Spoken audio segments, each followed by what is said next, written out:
Shalom Bethesda Church. Sebelum saya mulai sharing, katakan bersama dengan saya adalah anak yang paling disayang sama Tuhan. Amin. The year possessing your possession. Tahun di mana kita akan memiliki semua yang menjadi milik kita. Dan saya percaya, tema yang Tuhan berikan kepada Pastor Ivan begitu prophetic, begitu tepat waktu, begitu timely. Melihat dunia yang semakin lama semakin gelap. Tema yang Tuhan berikan seperti memberikan pengharapan kepada kita. Pengharapan yang baru. Dan pengharapan di dalam Tuhan tidak pernah mengecewakan. Amin. Hari ini waktu saya mendengar tema tahunan kita, Possessing Your Possession. Seperti Tuhan telah memberikan kepada kita segala sesuatu yang kita butuhkan untuk kita dapat possessing our possession. Dan kita akan belajar hari ini dari cerita bangsa Israel. Dia akan masuk ke dalam tanah perjanjian. Dan kita akan melihat segala sesuatu yang kita butuhkan untuk possessing our possession. Amin. Saudara siap? Tapi sebelum itu, mari sama-sama kita saksikan video tema tahunan kita.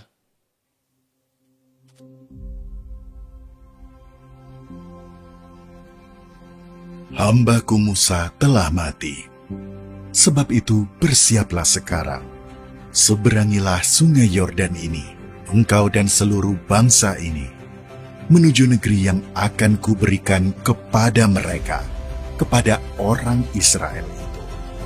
Setiap tempat yang akan diinjak oleh telapak kakimu, kuberikan kepada kamu, seperti yang telah kujanjikan kepada Musa. Suatu negeri dengan mata air, sungai, dan danau. Suatu negeri dengan gandum dan jelainya. Suatu negeri dengan pohon ara, pohon anggur, dan pohon delimanya. Suatu negeri dengan kota-kota yang besar dan baik, yang tidak kau dirikan. Rumah-rumah penuh berisi berbagai-bagai barang baik yang tidak kau isi.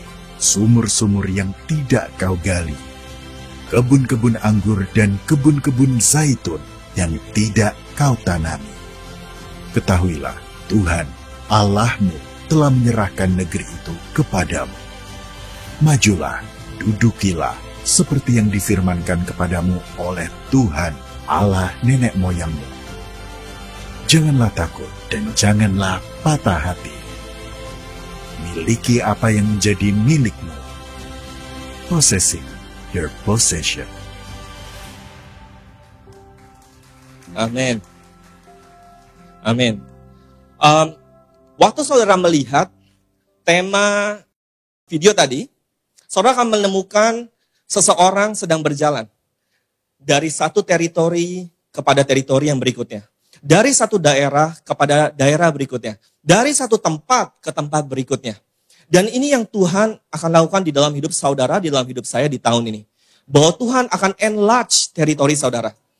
Tuhan akan memperluas wilayah saudara. Tuhan akan memperbesar daerah saudara. Karena sesuai dengan firman Tuhan, di dalam Yosua 1, ayat yang ketiga, dikatakan, setiap tempat yang akan diinjak oleh telapak kakimu, kuberikan kepada kamu. Seperti yang telah kujanjikan kepada Musa. Jika saudara melihat ayat ini, setiap tempat yang diinjak oleh telapak kaki akan diberikan Tuhan. Artinya Tuhan menambahkan satu demi satu teritori yang baru ke dalam hidup kita. Amin. Firman Tuhan mengatakan janji Tuhan adalah ya dan amin. Artinya Tuhan ingin memberikan kepada kita segala sesuatu yang telah Tuhan janjikan ke dalam hidup kita. Janji Tuhan enggak no, tapi janji Tuhan adalah ya dan amin. Bukan karena apa yang kita lakukan, bukan karena performance kita, tapi semua karena kasih karunia Tuhan.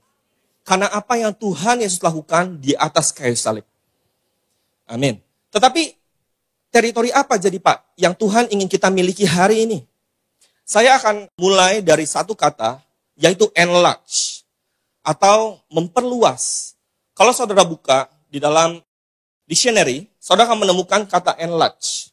Artinya adalah membuat besar, menambah luas, jumlah, kuantitas, menambahkan, meningkatkan kapasitas atau cakupan, memperluas, tumbuh lebih besar, bertambah, memperluas. Dan ini semua yang Tuhan akan lakukan di dalam hidup saudara. Tuhan akan memperluas, membuat pertumbuhan secara kuantitas maupun secara kualitas di dalam segala area di dalam hidup saudara. Dari finance saudara, dari keluarga saudara, dari pekerjaan saudara, dari pertemanan saudara, dari care group saudara, Tuhan akan memberikan pertumbuhan yang luar biasa. Tuhan akan memperluas teritori saudara.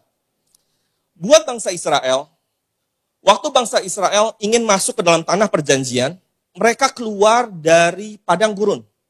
Mereka berputar-putar di padang gurun selama 40 tahun.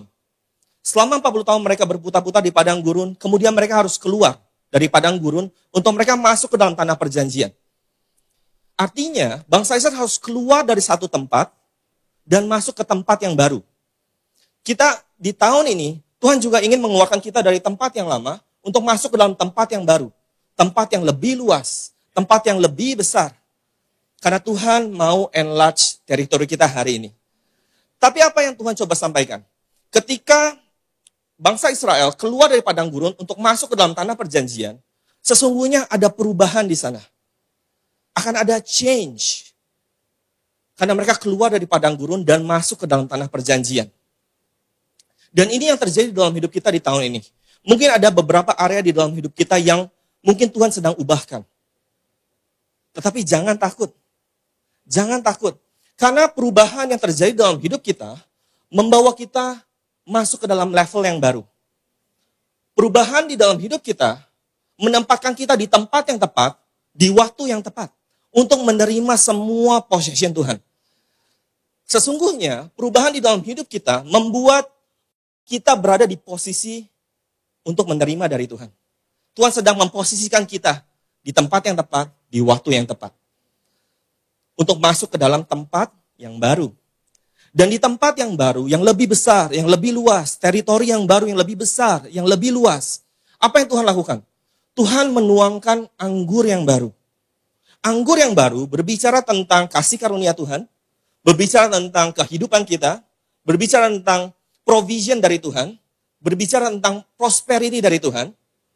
Dan tahukah saudara, saat Tuhan menuangkan anggur yang baru, berkat yang baru ke dalam hidup kita, apa yang kita butuhkan? Kita membutuhkan kantung anggur yang baru. Markus 2 ayat 22. Demikian juga, tidak seorang pun mengisikan anggur yang baru ke dalam kantung kulit yang tua. Karena jika demikian, anggur itu akan mengoyakkan kantung itu.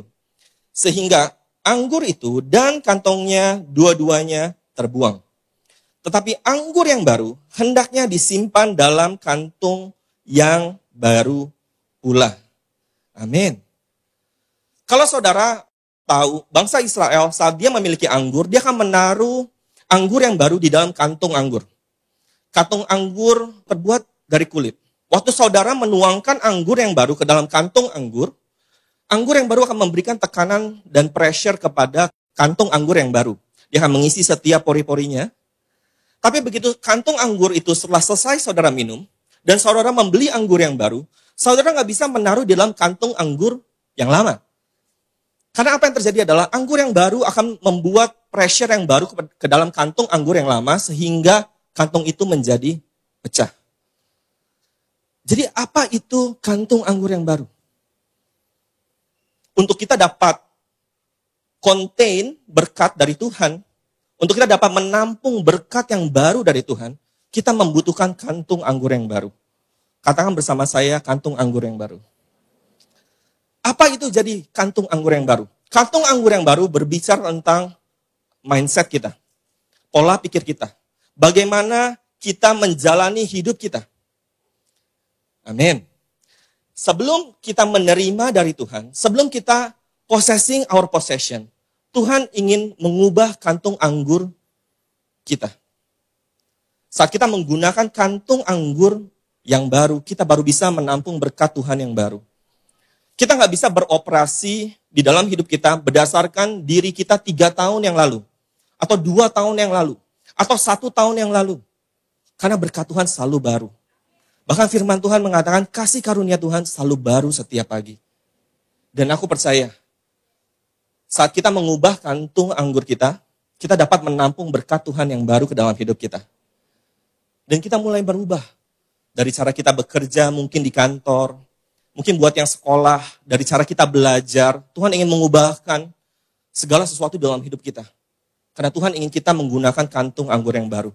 Mungkin dari cara kita dealing dengan orang, atau enggak mungkin dari cara kita mengatur finance kita, atau mungkin mengatur segala sesuatu di dalam rumah tangga kita. Tuhan ingin kita memiliki kantung anggur yang baru. Katakan kepada kiri kanan, kamu butuh kantung anggur yang baru. Hari ini tanyakan kepada Tuhan, apa area yang Tuhan ingin ubahkan di dalam hidup kita? Dan mulai mengalir bersama dengan Tuhan. Dan saudara bisa siap untuk menerima berkat dari Tuhan di tahun ini. Buat bangsa Israel, mereka keluar dari padang gurun dan mereka mau masuk ke dalam tanah perjanjian. Saudara tahu, 40 tahun di padang gurun. Terkesan mereka seperti nyaman di sana. Mereka udah tahu kapan makanan itu ada. Mereka udah tahu di mana mereka harus mencari air. Mereka udah tahu gimana caranya harus berkemah. Tapi mereka meninggalkan semua comfort zone mereka untuk mereka dapat masuk ke dalam tanah perjanjian. Begitu juga dengan kita hari ini. Mungkin banyak hal dan banyak segala area dalam hidup kita yang Tuhan ubahkan. Terkadang menggoyahkan comfort zone kita. Membuat kita keluar dari zona nyaman kita. Tapi jangan takut. Jangan takut. Dan jangan settle di tahun ini. Ya udahlah Pak, memang kondisi aku seperti ini. Memang kayaknya ini ya dari Tuhan. Tetapi enggak, jangan settle. Karena Tuhan ingin mengeluarkan saudara dari tempat yang lama untuk masuk ke dalam tempat yang baru. Saat saudara sakit, Tuhan ingin saudara disembuhkan. Saat saudara memiliki kebiasaan yang buruk, Tuhan ingin memberikan kebiasaan yang baik ke dalam hidup saudara. Saat saudara cepat marah, saudara akan lebih cepat sabar di tahun ini. Saat saudara memiliki keterikatan, Tuhan akan membebaskan saudara di tahun ini. Jangan settle. Amin. Jangan settle. Mungkin selama ini kita sudah nyaman dengan zona nyaman kita, dengan comfort zone kita. Tapi Tuhan akan menggoyahkan kita agar kita masuk ke dalam provision dari Tuhan. Agar kita masuk ke dalam berkat Tuhan yang baru. Saudara tahu doa Yabes? Yabes mengatakan di dalam 1 Tawarik 4, Yabes berseru kepada Allah Israel, kiranya engkau memberkati aku berlimpah-limpah dan memperluas daerahku. Dan kiranya tanganmu menyertai aku dan melindungi aku daripada malapetaka, sehingga kesakitan tidak menimpa aku. Dan Allah mengabulkan permintaannya itu. Dan saya mau declare doa Yabes ini untuk saudara. Bahwa Tuhan akan memberkati saudara berlimpah-limpah. Amin. Dan memperluas daerah saudara. Memberkati saudara dari segala area, dari segala aspek di dalam hidup saudara. Amin. Mungkin saudara yang gak punya waktu cukup, saudara selalu sibuk, gak punya waktu untuk menikmati berkat Tuhan. Sepertinya bekerja kayaknya susah banget untuk dapat selesai. Tuhan hari ini akan memberikan kelegaan kepada saudara. Tuhan akan buat segala sesuatu menjadi ringan dan segala sesuatu menjadi mudah untuk saudara. Sehingga saudara dapat menikmati berkat Tuhan di tahun ini. Aku berdoa hari ini, apapun yang firman Tuhan katakan hari ini, akan dapat mengkonfirmasi apa yang terjadi dalam hidup saudara di hari ini. Dan mungkin saudara bertanya, tapi Pak, apa yang kita butuhkan? Jadi apa yang kita butuhkan untuk kita dapat possessing our possession? Aku akan buka dalam Yosua 1, ayat yang ke-5 sampai ke-9. Seorang pun tidak akan dapat bertahan menghadapi engkau seumur hidupmu. Seperti aku menyertai Musa, demikianlah aku akan menyertai engkau. Aku tidak akan membiarkan engkau dan tidak akan meninggalkan engkau. Kuatkan dan teguhkanlah hatimu, sebab engkaulah yang akan memimpin bangsa ini, memiliki negeri yang kujanjikan dengan bersumpah kepada nenek moyang mereka untuk diberikan kepada mereka. Hanya kuatkan dan teguhkanlah hatimu dengan sungguh-sungguh, bertindaklah hati-hati sesuai dengan seluruh hukum yang telah diperintahkan kepadamu oleh hambaku Musa. Janganlah menyimpang ke kanan atau ke kiri, supaya engkau beruntung kemanapun engkau pergi. Janganlah engkau lupa memperkatakan kitab Taurat ini, tetapi renungkanlah itu siang dan malam, supaya engkau bertindak hati-hati sesuai dengan segala yang tertulis di dalamnya. Sebab dengan demikian perjalananmu akan berhasil dan engkau akan beruntung. Bukankah telah kuperintahkan kepadamu, kuatkan dan teguhkanlah hatimu, janganlah kecut dan tawar hati, Sebab Tuhan Allahmu menyertai engkau kemanapun engkau pergi. Di sini Tuhan mengatakan, kuatkanlah dan teguhkanlah hatimu. Sebanyak 3 kali. Pertanyaannya, kenapa Tuhan sampai mengucapkan ini sebanyak 3 kali? Karena possessing requires strength and courage. Memiliki membutuhkan kekuatan dan keteguhan hati. Kenapa? Karena mereka masuk ke dalam teritori yang mereka nggak kenal. Mereka masuk ke dalam teritori yang mereka nggak pernah lihat sebelumnya. Dan manusia cenderung nggak suka dengan namanya perubahan. Wah, nyaman, 40 tahun di padang gurun. Sekarang harus keluar dan masuk tanah perjanjian. Tanah yang belum pernah mereka duduki sebelumnya. Tanah yang mereka nggak tahu ada apa di sana. Tapi mereka harus keluar. Kita nggak bisa bergantung kepada apa yang kita tahu. Kepada pengalaman kita. Karena kita melangkah menuju kepada sesuatu yang kita belum pernah duduki sebelumnya. Kalau kita beroperasi dengan pengalaman kita, dengan apa yang kita tahu, dengan pengetahuan kita, saudara tahu, sesungguhnya kita bergantung kepada diri kita sendiri. Ya, pengalaman aku memang begitu, Pak. Ya kan memang sudah seperti itu. No. Tapi Tuhan ingin kita mengganti kantung anggur yang baru. Tuhan gak mau kita beroperasi berdasarkan pengalaman kita, berdasarkan apa yang sudah pernah kita lakukan, berdasarkan pengetahuan kita. Tapi Tuhan akan memberikan kepada kita berkat yang baru. Kalau kita bergantung kepada pengalaman kita sungguhnya bergantung kepada diri kita sendiri. Dan Tuhan gak mau itu. Yosua 1 ayat yang ke-9. Di sini dikatakan, bukankah telah kuperintahkan kepadamu, kuatkan dan teguhkanlah hatimu, janganlah kecut dan tawar hati, sebab Tuhan Allahmu menyertai engkau kemanapun engkau pergi. Amin. Di sini Tuhan katakan bagaimana kita bisa menguatkan dan memiliki keteguhan hati. Di sini dikatakan sebab Tuhan menyertai kita. Artinya di dalam teritori yang baru, di dalam daerah yang baru, Tuhan ingin kita bergantung kepada Dia.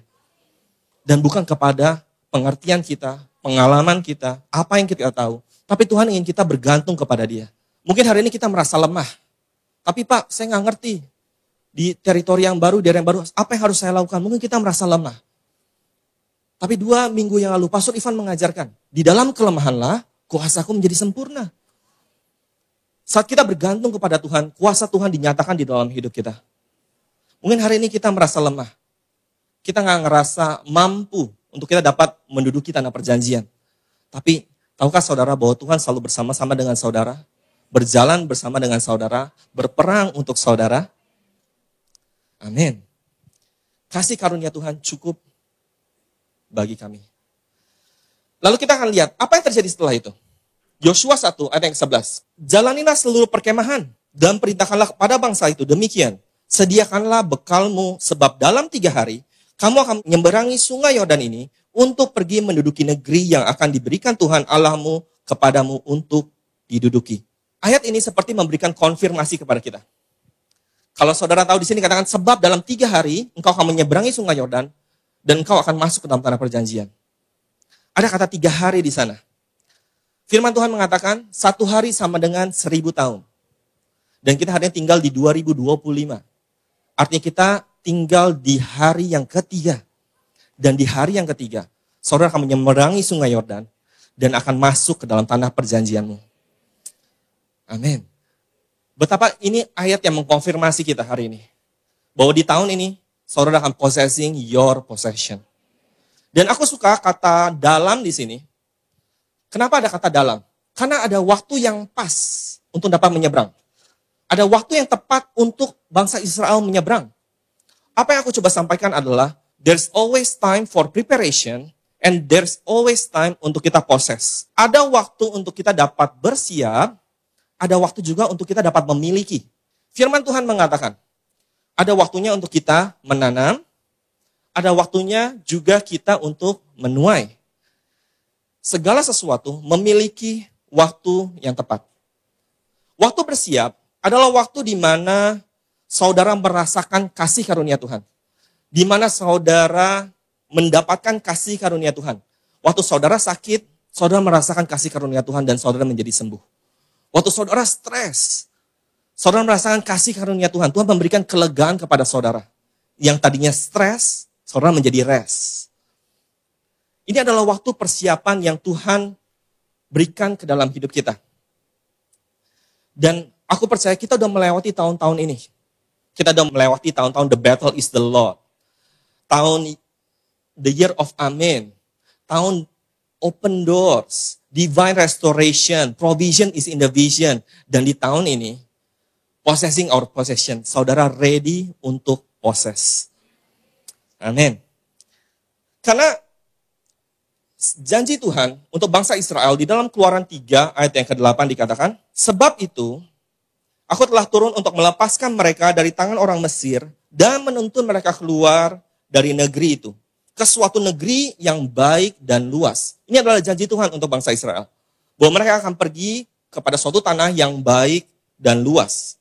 Suatu negeri yang berlimpah-limpah, susu dan madunya. Ke tempat orang Kanaan, orang Het, orang Amori, orang Feris, orang Hewi, dan orang Yebus. Hari ini aku percaya bahwa Tuhan membawa saudara ke tempat yang baik dan luas. Tanah yang berlimpah susu dan madunya. Artinya tanah yang penuh dengan penyediaan Tuhan. Di tahun ini Tuhan akan membawa saudara ke tempat di mana penyediaan Tuhan sempurna di dalam hidup saudara. Amin. Di dalam area, di dalam hidup saudara. Finance saudara, karir saudara, keluarga saudara, apapun yang saudara butuhkan. Tuhan akan bawa saudara ke tanah yang baik dan luas. Dan kata luas di sini, terjemahannya adalah rahab. Artinya menjadi atau tumbuh lebar. Tumbuh besar. Membuat besar, memperluas padang rumput, kebebasan. Hari ini Tuhan akan membuat saudara berada di tempat yang baik dan luas. Buat saudara yang sedang mempercayakan kepada Tuhan sebuah rumah. Saya percaya nggak peduli bunga bank seperti apa, nggak peduli bagaimana situasi saudara, Tuhan akan memberikannya kepada saudara. Masih ingat firman Tuhan?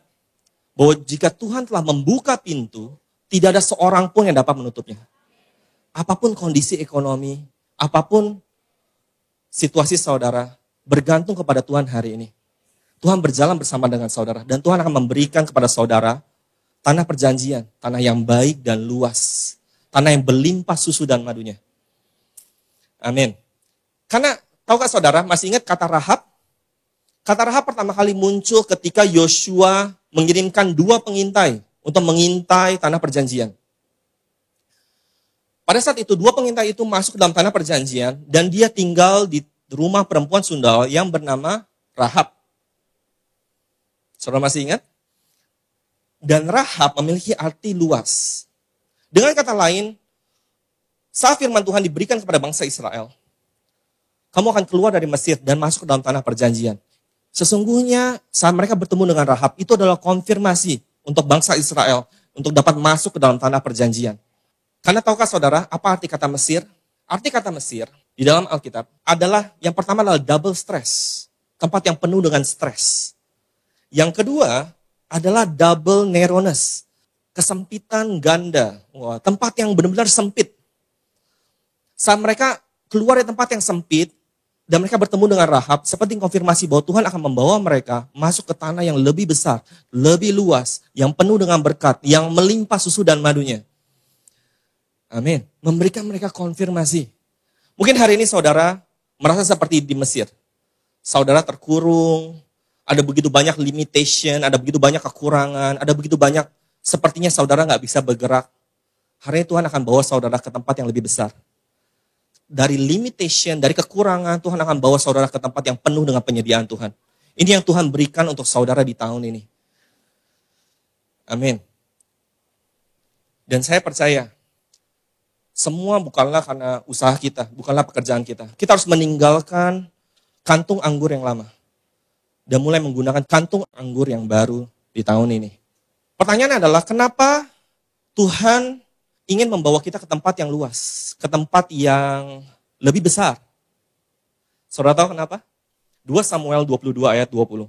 Ia membawa aku keluar ke tempat yang lapang. Ia menyelamatkan aku karena ia berkenan kepadaku. Tahukah saudara kenapa Tuhan ingin memberkati saudara? ingin membawa saudara ke tempat yang lebih luas, ingin saudara possessing your possession, karena saudara berkenan di mata Tuhan. Karena Tuhan begitu mengasihi saudara hari ini. Bukan karena kuat gagah kita, bukan karena apapun yang kita lakukan, bukan karena pengalaman kita, atau title kita yang begitu banyak. Tapi semua karena Tuhan berkenan kepada saudara. Tapi Pak, aku masih ngelihat tantangan. Aku masih begitu ngelihat challenges di depan aku. Aku begitu banyak tantangan demi tantangan di dalam hidup aku. Ada begitu banyak masalah Pak di dalam hidup aku. Bagaimana aku bisa possessing our possession?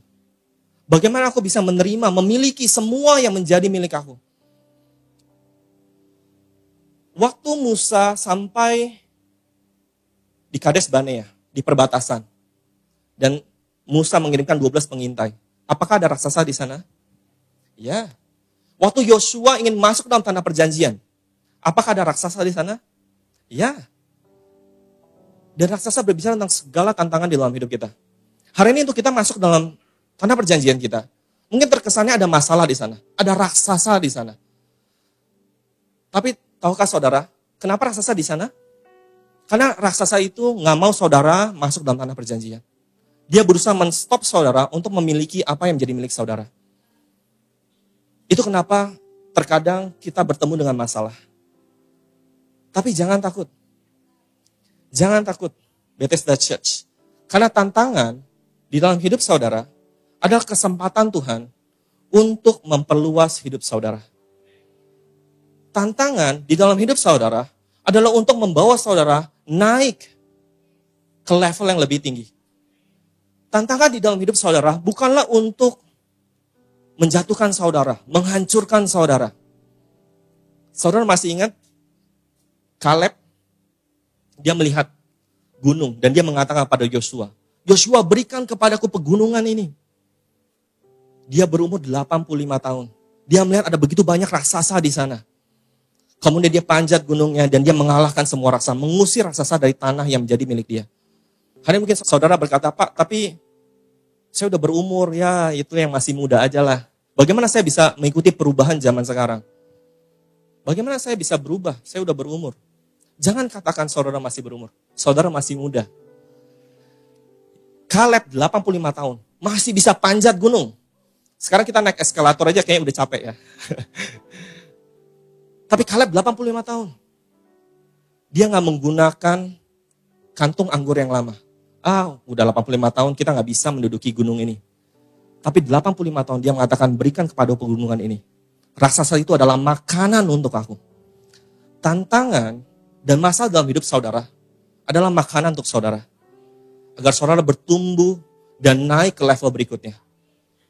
Tantangan di dalam hidup saudara adalah kesempatan Tuhan untuk memperluas hidup saudara. Membuat saudara masuk ke dalam level yang berikutnya. Amin. Minta kepada Tuhan hari ini. Pak, tapi saya udah punya semua. Minta kepada Tuhan hari ini untuk proses lebih lagi. Untuk memiliki semua yang menjadi milikmu. Amin. Semua karena Tuhan berkenan dan mengasihi saudara. Saya akan close di satu ayat, karena ini tahun 2025. Saya akan kasih saudara pasal 20 ayat yang ke-25. Kita buka di dalam 2 Tawarik 20 ayat yang ke-25. Dikatakan, lalu Yosafat dan orang-orangnya turun untuk menjarah barang-barang mereka. Mereka menemukan banyak ternak, harta milik, pakaian, dan barang-barang berharga. Yang mereka rampas itu lebih banyak daripada yang dapat dibawa. 3 hari lamanya mereka menjarah barang-barang itu karena begitu banyaknya. Tahukah saudara cerita tentang Raja Yosafat? Waktu Yosafat dikepung oleh 3 suku. Orang-orang pegunungan Seir, Bani Amon, Bani Moab. Mereka datang menantang Raja Yosafat. Mereka berpikir, oke, kita bertiga, dia satu. Terkadang tantangan di dalam hidup kita sama seperti itu. Kita ngerasa, wah kayaknya kita seperti overwhelmed. Banyak banget tantangan demi tantangan. Belum selesai satu, ada lagi yang satu. Belum selesai lagi yang satu, muncul lagi yang baru. Tapi tahukah saudara, Raja Yosafat, tantangan di dalam hidup saudara bukan untuk menghancurkan saudara. Dan apa yang dilakukan Raja Yosafat? Dia bergantung kepada Tuhan. Dan Tuhan mengatakan, taruh suku Yehuda di paling depan.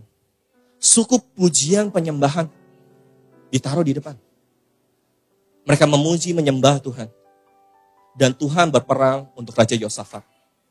Saat Raja Yosafat datang ke medan pertempuran, dia nggak perlu berperang. Tapi dia cukup menjarah semuanya. Dia possessing his possession. Begitu juga dengan kita hari ini. Saat saudara dihadapi dengan sebuah tantangan, saat saudara dihadapi dengan suatu masalah, jangan takut dengan masalah itu. Tuhan yang berperang untuk saudara. Dan saudara akan masuk dan menikmati semua berkat Tuhan. Saudara akan possessing your possession. Amin. Dan hari ini, kita ingin melakukan hal yang sama seperti Raja Yosafat. Kita akan memuji, menyembah Tuhan. Aku percaya, ini yang kita perlu lakukan di tengah-tengah, di tahun ini. The year possessing our possession. Saat kita menyembah Tuhan, Tuhan akan berperang untuk kita. Dan kita akan masuk dan memiliki semua yang menjadi milik kita.